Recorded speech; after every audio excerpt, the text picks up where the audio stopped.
Salam dostlar. Güvən nəşriyyatının fizika test toplusundan çevrə üzrə bərabər sürətli hərəkət mövzusunun suallarına baxaq.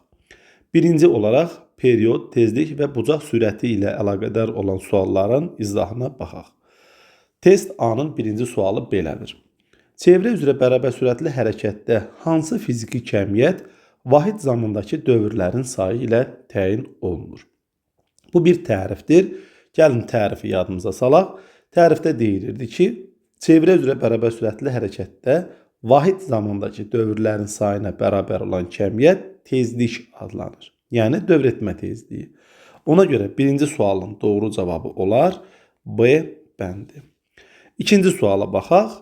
Radiusun dönmə bucağının, biz bunu fi ilə işarə etmişdik.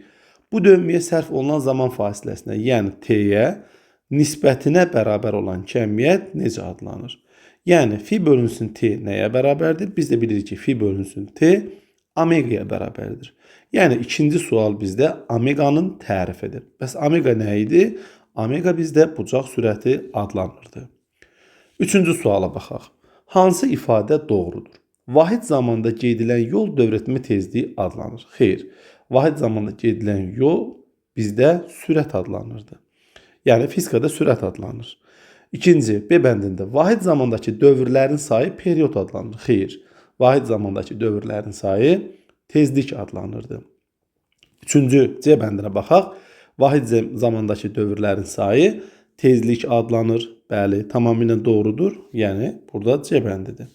Bəs D və E bəndlərində səhvlər nədir? Bir tam dövrə sərf olunan zaman tezlik adlanır. Xeyr, period adlanırdı. Bir tam dövrə sərf olunan zaman təcil adlanır. Bu isə yanlışdır. Dördüncü sual. Radian hansı fiziki kəmiyyətin vahididir? Fizikada 7 əsas vahiddən biri də radiandır. Radian isə radiusun dönmə bucağına uyğun deməli kəmiyyətin vahidi idi. Beləliklə doğru cavab bizdə E, yəni dönmə bucağının olar. 5-ci suala baxaq. Dövrətmə tezliyinin vahidi hansıdır? Biz bilirik ki, dövrətmə tezliyi N hərfi ilə işarə olunur və onun vahidi 1 bölünsün saniyə və yaxud saniyə üzəri mənfi 1-dir. Ona görə doğru cavab olar D bəndi. 6-cı sualda deyilir, bucaq sürətinin vahidi hansıdır? Biz bilirik ki, omega bərabərdir. Fi bölünsün t düsturu ilə təyin olunur. Buradan omeganın vahidini tapdıqda fi'nin vahidini biz t'nin vahidinə bölməliyik. Fi'nin vahidi 1 radiandır. T'nin beynəlxalq sistemdə vahidi isə 1 saniyədir. Beləliklə doğru cavab 1 radian bölünsün saniyə almış olarıq. Doğru cavab D bəndi olar. 7-ci sual. Aşağıdakılardan hansı dövrətmə periodunun vahidi deyil? Biz bilirik ki, dövrətmə periodunun BSD, yəni beynəlxalq sistemdəki vahidi 1 saniyədir. Biz baxırıq ki, saniyə zaman vahididir. Onda deyirik ki, BSD qəbul olunmuş zaman vahidindən başqa bizim gündəlik həyatda istifadə etdiyimiz zaman vahidləri də dövrətmə periodunun vahidi ola bilər. Beləliklə, saniyə zaman vahididir, dəqiqə zaman vahididir, sutqat zaman vahididir, saat da zaman vahididir. Amma kilometr məsafə vahididir. Ona görə doğru vahidi deyil deyirsə biz C bəndini, yəni kilometri götürməliyik. 8-ci sualda isə deyilir, saniyə ölçəm vasitəsilə hansı fiziki kəmiyyəti ölçmək olar? Saniyə ölçəm vasitəsilə biz dövrətmə periodunu ölçə bilərik. Çünki dövrətmə periodunun beynəlxalq sistemdə vahidi saniyədir. İndi isə gəlin 9-cu suala baxaq. 9-cu sualda deyilir ki, çevrə üzrə bərabər sürətli hərəkətdə kiçik tez zaman müddətində böyük N dövr edən maddi nöqtənin dövrətmə tezliyi hansı ifadə ilə təyin olunur? Biz bilirik ki, dövrətmə tezliyi dövrlərin sayının zamana olan nisbətidir. Ona görə doğru cavab olar B bəndi. 10-cu sualda deyilir, çevrə üzrə bərabər sürətli hərəkətdə bucaq sürəti hansı ifadə ilə təyin olunur? Biz bilirik ki, omega bərabərdir 2pi bölünsün böyük T və yaxud 2pi N və yaxud 2pi vuraq böyük N bölünsün kiçik T düsturları ilə təyin olunur. Ona görə doğru cavab avtomatik B bəndi olar. 11-ci sualda görək nə deyir? Çevrə üzrə bərabər sürətli hərəkət edən cismin getdiyi yolun uzunluğunun çevrənin radiusuna bərabər olması üçün o neçə radian dönməlidir? Çevrə üzrə bərabər sürətli hərəkətdə gedilən yolu L ilə işarə edək və şərtə görə L R-ə bərabərdir. Biz bilirik ki, fi bərabərdir, L bölünsün R-dir. Əgər L R-ə bərabərsə, onda biz fiyə 1 almış olarıq. Yəni 1 radian. Beləliklə doğru cavab A bəndi olar. 12-ci sual. Saatın dəqiqə əqrəbinin dövrətmə periodu nə qədərdir? Biz bilirik ki, saniyə əqrəbinin dövrətmə periodu 1 dəqiqədir. Dəqiqə əqrəbinin dövrətmə periodu 1 saatdır və saat əqrəbinin dövrətmə periodu isə 12 saatdır. Beləliklə, saatın dəqiqə əqrəbinin dövrətmə periodu bizdə 1 saat olmalıdır. 13-cü sualda saatın saat əqrəbinin dövrətmə periodu nə qədərdir? 12 saatdır. 14-cü sualda saatın saniyə əqrəbi hansı müddətə 300 dövr edər? Deməli, saniyə əqrəbinin dövrətmə periodu 1 dəqiqədir. 300 dövr etməsi üçün 300 dəqiqə vaxt keçməlidir ki, bu da bizdə 5 saata bərabər olar. Yəni, doğru cavab olar E bəndi. 15-ci sualda deyilir, saatın dəqiqə əqrəbinin dövrətmə periodunun T dəqiqə, saniyə əqrəbinin perioduna olan nisbətini tapın. Yəni, T saniyə. O da bərabərdir. Dəqiqə əqrəbinin dövrətmə periodu 1 saatdır. Saniyə əqrəbinin dövrətmə periodu isə 1 dəqiqədir. 1 saatımız 60 dəqiqədir. Biz 60 dəqiqəni 1 dəqiqəyə bölsək, dəqiqələr ixtisar gedər. 60-ı 1-ə böldükdə 60 alarıq. Yəni, doğru cavab A bəndi olar. 16-cı sualda deyilir ki, saatın saat əqrəbi 2 sutkada neçə dövr edir? Biz bilirik ki, 1 sutka ərzində saatın saat əqrəbi 2 dəfə dövr edir. Çünki saatın saat əqrəbinin dövr etmə periodu 12 saniyədir. 1 sutka isə bizdə 24 saatdır. Bu demək ki, 1 sutkada 2 dəfə dövr edir. Onda 2 sutkada 4 dəfə dövr edər və doğru cavab olar E bəndi. 17-ci sualda deyilir ki, saatın dəqiqə əqrəbi 24 saat ərzində neçə dövr edər? Saatın dəqiqə əqrəbinin dövr etmə periodu 1 saatdır. 24 saat ərzində dəqiqə əqrəbi 24 dəfə dövr edər. Yəni, doğru cavab olar D bəndi.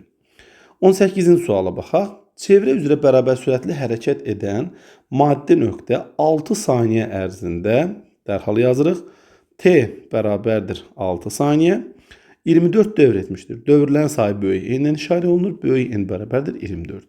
Onun dövr etmə tezliyini, yəni kiçik N-i hesablayın. Biz bilirik ki, kiçik N bərabərdir. Böyük N bölünsün T.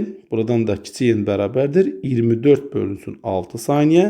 O da bərabərdir 4 saniyə üzəri mənfi 1. Yəni, C bəndi.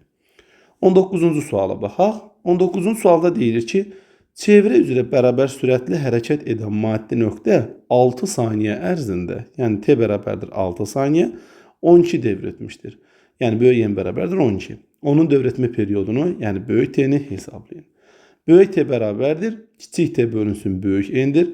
Buradan böyük T bərabərdir 6 saniyə bölək 12-yə və böyük T bərabərdir 0,5 saniyə almış olarıq. Yəni, doğru cavab C bəndi. 20-ci suala baxaq. 20-ci sualda deyilir ki, çevrə üzrə bərabər sürətli hərəkət edən maddi nöqtənin dövr etmə periodu, yəni böyük T-si 2 saniyədir. Onda maddi nöqtə 10 saniyə ərzində, yəni kiçik T bərabərdir 10 saniyə ərzində neçə dövr edər? Yəni, böyük N bərabərdir sual. Dövr etmə periodu böyük T bərabərdir, kiçik T bölünsün N-dir. Buradan böyük N tapdıqda kiçik T-ni böyük T-yə bölməliyik.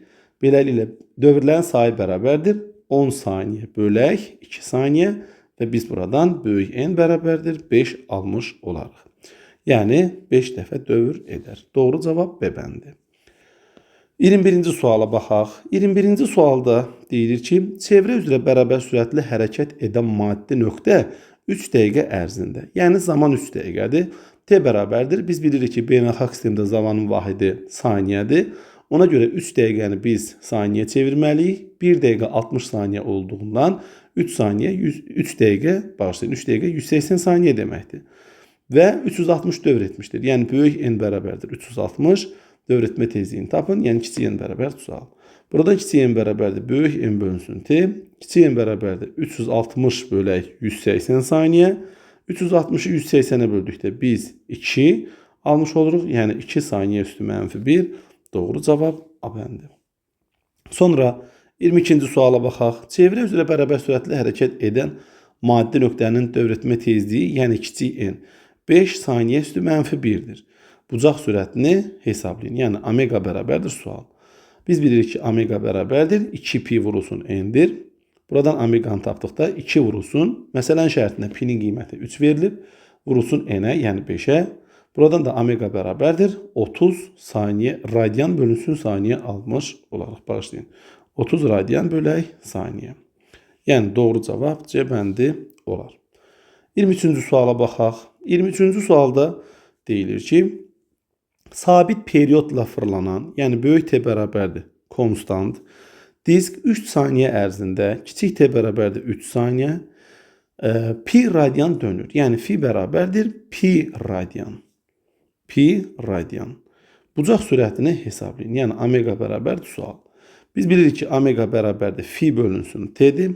Buradan omega bərabərdir pi radian bölünsün deməli 3 saniyə. Beləliklə omega bərabərdir. Pi-nin qiyməti də 3'dür. 3'ü 3'ə böldükdə biz 1 radian bölünsün saniyə almış olarıq. Yəni doğru cavab olar E bəndi. 24-cü suala baxaq. 24-cü sualda deyilir, verilmiş radiuslu, yəni çevrənin radiusu sabitdir. Çevrə üzrə bərabər sürətlə hərəkət edən maddi nöqtənin bucaq sürəti, yəni omega bərabərdir 2 radian bölək saniyə olarsa, maddi nöqtənin dövrətmə periyodunu hesablayın. Böyük T bərabərdir sual. Dərhal omeganın ifadəsini yazırıq. Omega bərabərdir 2pi bölünsün böyük T. Buradan böyük T'ni tapdıqda 2pi'ni biz omega'ya bölərik. Beləliklə böyük T bərabərdir 2 vurulsun. Pi-nin qiyməti 3'dür. Omeganın qiyməti isə 2'dir. Beləliklə 2'lər ixtisar getsə, biz periyod üçün 3 saniyə almış olarıq. Yəni doğru cavab E bəndi.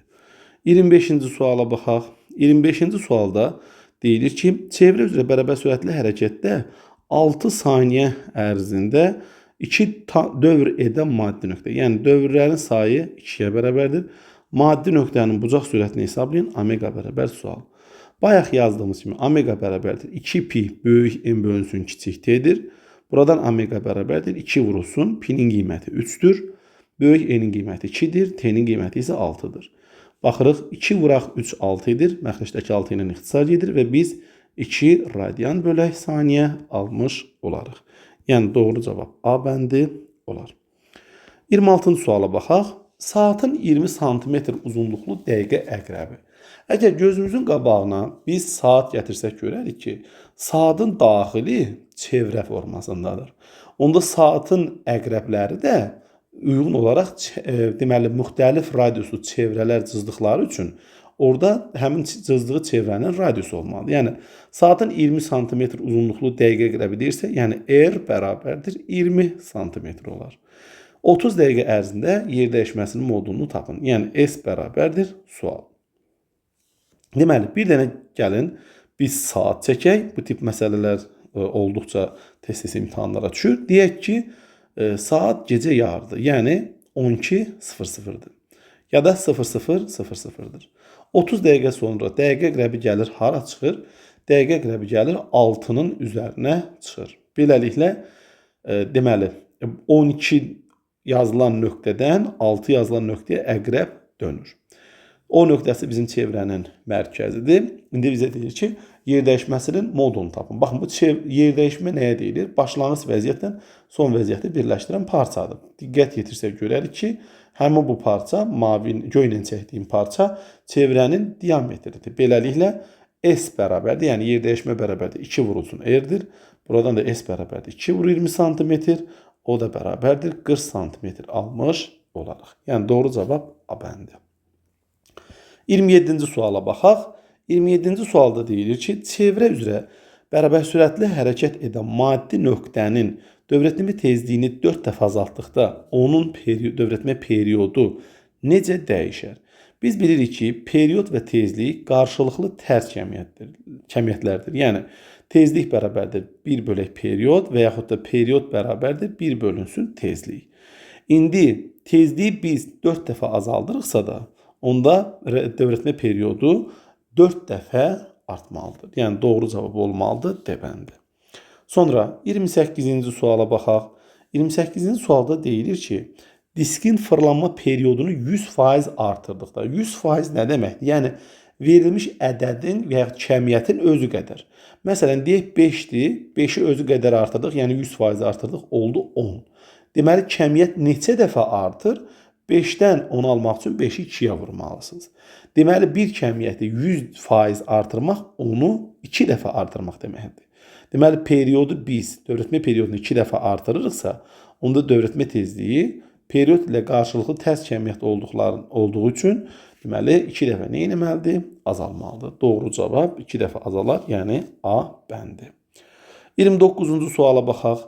Cismin fırlanma periyodu 50% azalarsa, bucaq sürəti necə dəyişir? Əgər bir kəmiyyət 50% azalırsa, deməli, yarı və yarı azalar deməkdir. Yəni, 10-dursa olur 5. Deməli, neçə dəfə azalar? 2 dəfə. Deməli, periyod bizdə 2 dəfə azalır. Bəs bucaq sürəti necə dəyişər? Omega bərabərdir 2pi bölünsün böyük T ifadəsindən görürük ki, deməli, bucaq sürəti ilə dövrətmə periyodu qarşılıqlı tərs kəmiyyətlərdir. Əgər periyod 2 dəfə azalırsa, deməli, bucaq sürəti 2 dəfə artmalıdır. Yəni, doğru cavab olar B bəndi. 30-cu suala baxaq. 30-cu sualda deyilir ki, çevrə üzrə bərabər sürətli hərəkət edən maddi nöqtənin bucaq sürəti 5 radian bölünsün saniyədir. Yəni, omega bərabərdir 5 radian bölək saniyə. Bu maddi nöqtə 6 saniyə ərzində neçə dövr edər? Yəni, kiçik T bərabərdir 6 saniyə olarsa, böyük N nəyə bərabərdir? Biz dərhal ifadəni yazırıq. Omega bərabərdir 2pi böl kiçik T vurulsun böyük N. Buradan biz böyük N-i tapsaq, omega vuraq T bölünsün 2pi almış olarıq. Buradan da N bərabərdir. Omega 5, T 6, 2 vuraq pi də 3. 2 dəfə 3 6 edir. Sürətdəki 6 ilə ixtisar edir və biz 5 almış olarıq. Yəni 5 dövr edər. Doğru cavab olar D bəndi. Sonra 31-ci suala baxaq. Bucaq sürəti omega bərabərdir 2pi radian bölək saniyə olan disk 30 saniyə ərzində, kiçik T bərabərdir 30 saniyə ərzində neçə dövr edər? N bərabərdir sual. Yenə omega bərabərdir 2pi vurulsun böyük N bölünsün kiçik T ifadəsindən N-i tapsaq, buradan omega vurulsun kiçik T bölünsün 2pi alamış olarıq. Beləliklə N bərabərdir omeganın qiyməti 2pi, T-nin qiyməti 30 bölünsün 2pi. Buradan 2piləri sürət və məxrəcdən ixtisar aparsaq, onda böyük N üçün biz 30 almış olarıq. Yəni doğru cavab E bəndi olar. Sonra 32-ci sual. Saatın dəqiqə əqrəbinin bucaq sürətini hesablayın. Yəni omega saatı biz bağışlayın dəqiqə əqrəbi deyirik. Omega dəqiqəni hesablamalıyıq. Omega dəqiqə bərabərdir 2pi bölünsün T dəqiqə yazaq. Və dəqiqə əqrəbinin dövrətmə periyodu nə qədərdir? Dəqiqə əqrəbinin dövrətmə periyodu 1 saatdır. Buradan da bu da 2pi radiandır. Beləliklə 2pi bölünsün. 1 saatımız 3600 saniyədir. Deməli 2pi radian bölək 3600 saniyə. 2-yə də ixtisar aparsaq məxrəcdə 1800 olar. Beləliklə pi bölünsün 1800 radian bölək saniyə. Yəni doğru cavab B bəndi olar. 33-cü suala baxaq. 33-cü sualda deyilir ki, çevrə üzrə bərabər sürətli hərəkətdə radius vektorun dönmə bucağının zamandan asılılıq qrafiki verilmişdir. Baxırıq ki, F-nin qiyməti 30 radiandır. Ona uyğun zaman fasiləsi isə 5 saniyədir. Bucaq sürətinin qiymətini tapın. Yəni, omega bərabərdir sual. Omega bərabərdir F böl T-dən. Omega bərabərdir 30 radian bölünsün 5 saniyə. O da bərabərdir 6 radian bölünsün saniyə almış olarıq. Yəni, doğru cavab olar A bəndi. Sonra 34-cü suala baxaq. Çevrə üzrə bərabər sürətli hərəkət edən maddi nöqtənin dövrlər sayının zamandan asılılıq qrafikinə əsasən dövrətmə tezliyini hesablayın. Biz bilirik ki, dövrətmə tezliyi bərabərdir dövrlərin sayı bölünsün bu dövrlərə sərf olunan zamana. Buradan kiçik n bərabərdir. Böyük n-in qiyməti 8, T-nin qiyməti isə 4 saniyədir. Beləliklə 2 saniyə üstü -1 alarıq ki, doğru cavab da B bəndi olar. 35-ci sualda isə dövrətmə periyodunu tapmaq tələb olunur. Deməli, dövrətmə periyodu böyük T bərabərdir. Kiçik T bölünsün böyük N-dir. Buradan böyük T bərabərdir. Kiçik T 3 saniyə, böyük N isə 6-dır. Beləliklə, biz dövrətmə periyodu üçün 0,5 saniyə almış olarıq ki, doğru cavab da D bəndi olar. Sonra dövrətmə tezliyinin dövrətmə periyodunun asıllıq qrafiki hansıdır? 36-cı sualda bizdən asıllıq qrafikini qurmaq tələb olunur. Biz bayaq da qeyd etdik ki, dövrətmə tezliyi dövrətmə periyodu ilə qarşılıqlı tərs olan bir cəmiyyətdir. Ona görə doğru cavab E bəndi olar. 37-ci sualda deyilir ki, verilmiş radiuslu çevrə üzrə bərabər sürətli hərəkətdə tezliyin sabit qiymətində dövrlər sayının zamanın asıllıq qrafiki hansıdır? Tezliyi sabit qiymət deyirsə, kiçik n bərabərdir konstant olmalıdır. Biz bilirik ki, kiçik n bərabərdir böyük n bölünsün t'dir. Buradan böyük n tapdıqda kiçik n vurulsun t almış olarıq. Baxın, kiçik n sabit olduğu üçün böyük n t ilə düz mütənasib olur ki, doğru cavab da A bəndinə uyğundur. 38-ci sualda deyilir ki, çevrə üzrə bərabər sürətli hərəkətdə dövrlər sayının zamandan asıllıq qrafikinə əsasən dövrətmə tezliyini saniyə üstü -1 ilə hesablayın. Deməli, kiçik n bərabərdir böyük n bölünsün t'dir. Buradan kiçik n bərabərdir böyük n-in qiymətini məsələn 20 götürürəm. T-nin qiyməti isə ona uyğun olaraq 4 saniyədir. 24-də böldükdə 5 saniyə üzəri -1 almış olarıq. Artıq 38-ci sualdan başlayaraq açıq suallar olduğu üçün variantlar yoxdur. 39-cu suala baxaq. Çevrə üzrə bərabər sürətli hərəkətdə maddi nöqtənin dövrətmə periyodu 3 saniyədir. Yəni, böyük t bərabərdir 3 saniyədir. Maddi nöqtə 6 saniyə ərzində kiçik t bərabərdir 6 saniyə olarsa neçə dövr edər? Yəni, böyük n bərabərdir sual. Böyük t bərabərdir kiçik t bölünsün böyük n-dir. Biz buradan dövrlərin sayını tapsaq, zamanı dövrətmə periyoduna bölməliyik. Böyük n bərabərdir 6 saniyəni biz 3 saniyə bölsək, saniyələr ixtisar gedir və n bərabərdir 6-nı 3-ə böldükdə 2 almış olarıq. 40-cı sualda görək nə deyir. 40-cı sualda deyilir ki, çevrə üzrə bərabər sürətli hərəkətdə 30 saniyə ərzində, yəni kiçik t bərabərdir 30 saniyə ərzində böyük n 6 dövr edən cismin dövrətmə periyodunu saniyə ilə hesablayın. Yəni, böyük t bərabər sual. Biz də bilirik ki, dövrətmə periyodu bərabərdir zaman bölünsün dövrlərin sayı. Buradan böyük t bərabərdir. Kiçik t-nin qiyməti 30 saniyə, böyük n-in qiyməti isə 6-dır. 30-u 6-ya böldükdə biz 5 saniyə almış olarıq. 41-ci suala baxaq. 41-ci sualda deyilir ki, saat əqrəbinin dövrətmə periyodunun, yəni t saat bölünsün saniyə əqrəbinin dövrətmə periyoduna olan nisbətini hesablayın. Yəni, t, başlayın, burada saat yazdım, saniyə. Bilirik ki, saat əqrəbinin dövrətmə periyodu 12 saatdır. Saniyə əqrəbinin dövrətmə periyodu isə 1 dəqiqədir. İndi baxaq, bu nisbəti almaq üçün 12 saatı dəqiqəyə çeviririk. Saatın əvəzinə yazırıq 60 dəqiqə bölünsün 1 dəqiqə.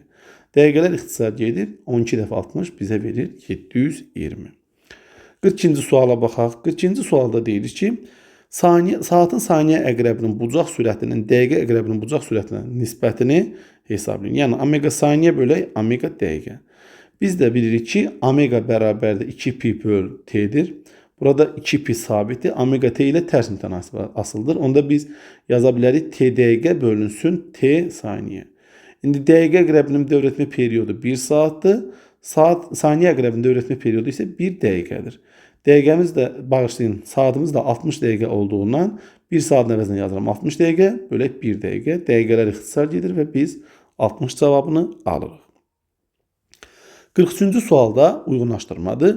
Dövrətmə periyodu və tezliyi üçün Venn diaqramında uyğun bəndləri qeyd edin. Birinci, skalyar cəmiyyətdir. Həm dövrətmə periyodu, həm də dövrətmə tezliyi skalyar cəmiyyətdir. Ona görə 1 hər ikisində ortaqdır, ortaya gedir. BSD vahidi saniyədir, bu dövrətmə periyodudur. BSD vahidi 1 bölək saniyədir, bu dövrətmə tezliyidir. Saniyə ölçənlə ölçülür hər ikisi. Çünki dövrətmə tezliyi dövrətmə tezliyinin vahidi saniyənin tərs qiymətidir. Ona görə saniyə ilə ölçüldük. Dövrətmə periyodudur, dövrətmə tezliyidir, bucaq sürətidir. Hər üçünü siz saniyə ölçənlə ölçə bilərsiniz. Vahid zamandakı dövrlərin sayına bərabərdir. Bu da dövrətmə tezliyidir. Deməli, dövrətmə periyoduna ancaq 2 gedir. Dövrətmə tezliyinə 1, 4, başlayın 3, 5, hər ikisinə isə 1, 4 gedir. Sonra dövrətmə tezliyi və bucaq sürəti üçün Venn diaqramına uyğun bəndləri qeyd etmək bizdə 44-cü sualda tələb olunur. Deməli, vahidi 1 bölək saniyədir. Bu dövrətmə tezliyinin vahididir. Yəni, dövrətmə tezliyinə gedir 1. BSD vahidi radian bölək saniyədir. Bu bucaq sürətinin vahididir. Saniyə ölçənlə ölçmək olur hər ikisini. Radius vektorun vahid zamandakı dönmə bucağına bərabərdir. Bu isə bucaq sürətinin deməli tərifidir. Bu da deməli 4 də gedir bucaq sürətinə. Beləliklə dövr etmə tezliyi üçün 1, hər ikisi üçün 3, bucaq sürəti üçün isə 2 və 4 uyğun gəlir. Sonra 45-ci sualda deyilir ki, dövr etmə periodu və radius vektorunun dönmə bucağı üçün Venn diaqramında uyğun bəndləri qeyd edin. BCD vahidi saniyədir dövr etmə periodunun. BCD vahidi radiandır dönmə bucağının. Bağışlayın, bura 2 yazmalıydım. Sonra skalyar kəmiyyətdə hər ikisi ortaya yazılır. Bir tam dövrə sərf olunan zamana bərabərdir. Bu isə dövr etmə periodunun tərifidir.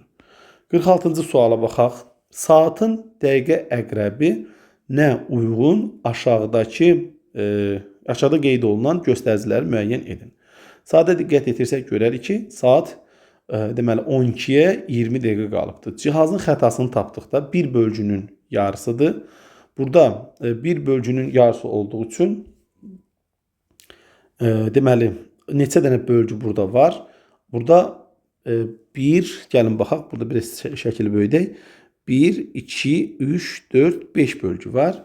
Deməli, hər 12 ilə 1-in arasında 5 bölgüdür. Deyəsən, diqqətlə sayaq. Yəni 1 bölgü, 2 bölgü, 3 bölgü, 4 bölgü, 5 bölgü. Bəli, 5 yerə bölünübdür. Onda 1 bölgünün qiymətini tapsaq, biz dəqiqəyə uyğun tapsaq, deməli, burada 12-dən 1-ə kimi 5 dəqiqə keçir. Yəni, dəqiqə qrəbini götürəsi olsaq. Ya da ki, belə deyək ki, 12-dən 1-ə, yəni hər iki qonşu ədəd arasındakı vaxt 1 saatdır. Onda 1 bölgünün qiyməti 1 saatı biz 5 yerə bölərik. Alarıq, deməli, 1 bölgünün qiyməti 0,2 saat. Cihazın xətası onun 1 bölgünün qiymətinin yarısıydı, yəni 0,1 saat. Və dövr etmə periodunun vahidi, yəni dəqiqə əqrəbi üçün deyir, bağışlayın. Deməli, dəqiqə əqrəbinin 1 bölgüsünün qiyməti, hər bölgünün qiyməti 1 dəqiqədir. Mən saat əqrəbi üçün demişdim. 1 bölgünün qiyməti 1 dəqiqədir. Cihazın xətası 0,5 dəqiqədir. Yəni, yarısı olmalıdır. Və dövr etmə periodu isə 60 dəqiqəyə bərabərdir. Sonra 47-ci sualda isə saniyə ölçənin aşağıda qeyd olunan göstəricilərini müəyyən etmək tələb olunur. Dövr etmə periodu nə qədərdir? 60 saniyədir. Baxırsınız, burada son göstərici 60-dır. Deməli, 60 saniyədir. Saniyə ölçənin xətasını tapmaq istəyirik. Baxırıq ki, məsələn, buradan 60-dan, yəni bu 60 həm də 0 deməkdir. 1, 2, 3, 4, 5 bölgü var. Deməli, hər bölgünün qiyməti 1 saniyədir. Bir bölgünün qiyməti 1 saniyədir. Saniyə ölçənin xətası 1 bölgünün qiymətinin yarısı, yəni 0,5 saniyədir. Saniyə ölçənin göstərişi isə deməli 5, 6, 7-yə uyğun gəlir. Yəni 7 saniyə uyğun gəlir. Beləliklə biz çevrə üzrə bərabər sürətli hərəkətdə dövr etmə periodu, dövr etmə tezliyi və bucaq sürətinə aid olan testlərdən test A-nın bütün suallarına baxdıq. Ümid edirəm ki, həlləri edərkən hər hansı bir səhvə yol verməmişəm. Əgər hər hansı bir səhvlə rastlaşsaz və yaxud videonun deməli izahlarda qaranlıq qalan sualları olarsa, onda şərh bölməsində qeyd edə bilərsiniz. Sağ olun, diqqətiniz üçün təşəkkürlər.